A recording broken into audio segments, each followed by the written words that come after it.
Hello and welcome to this Monday's productivity tip of the week. This is the final video in our 4-week series on the best strategies for managing your emails. Today I'm going to cover 10 simple best practice email tips for you to take away and implement today. But first, if you haven't met me yet, I'm Laura. I'm your productivity and balance mentor from Managing Myself, and I help busy professional working mums with too many balls in the air to be more organised and intentional with their time so that they can spend more quality time with the ones that they love. So far in this series, we've talked about the best filing system for your emails, which involves just only 3 folders: action required, awaiting response, and halfway to the bin. Anything else is going in the archive folder or in the trash. Secondly, we talked about the best way to triage your emails, and we talked about the 4 Ds of email management, which are delete it, do it if it's going to take 5 minutes or less, delegate it, or defer it. And thirdly, we talked about the best time of day to be checking your emails. And I advise you to set aside 2 or 3 times a day to be processing your emails, and for the rest of the day, spend your time focusing on your high impact tasks. So go ahead and watch those other 3 videos in the series. And today we'll get on with the 10 simple best practice email tips that you can implement today. It astounds me how many emails I receive that don't make it clear what response is required from me. My main bugbears are people who ramble on incoherently for paragraphs at a time. They're just wasting their own time and mine. If the message you're trying to get across is so complicated, call me, let's have a conversation. People who lazily forward on a whole email chain purely with the comment, read below. Why? Why would I read below? What's in it for me? And what do you need from me? So all that happens when we receive emails like this that are poorly written or poorly constructed is a delay in a response.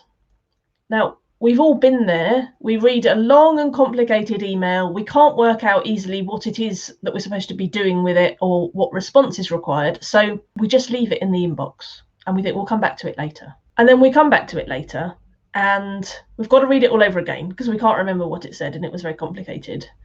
And at that point, we may or may not be able to work out what it is that we're supposed to be doing with it, and we may or may not get around to responding to it.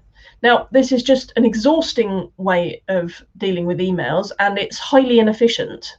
So I want to share with you today the 10 simple ways in which you can make your emails stand out from the crowd and get the answers that you need quickly. The overriding principle here is to make it as simple as possible for the recipient. So here we go. Here are the top 10 tips. Number 1, only include 1 topic per request or email. If you need to ask one particular person several separate things, send them several separate emails.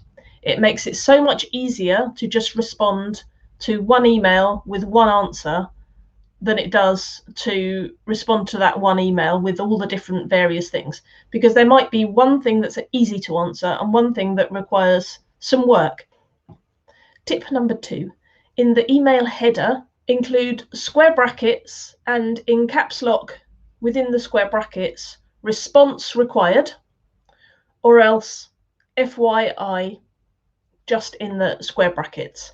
That then indicates to the recipient whether they need to be responding to the email or whether it's just for their information.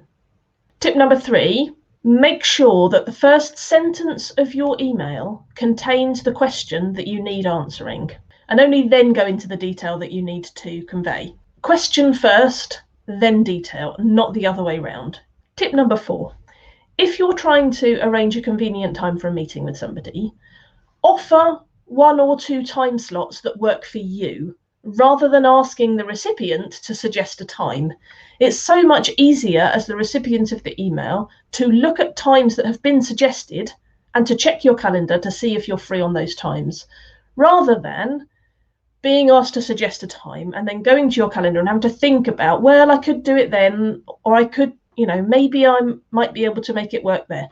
If you've already been given the options, it's so much easier to respond. And if you're not free on those times, it's easier to suggest a couple of times in return that might work for you. Tip number 5, do not CC the world into every email that you send. Just send the email only to the people that either need that information or that you require a response from. Tip number 6, always provide a deadline for when you need the information back.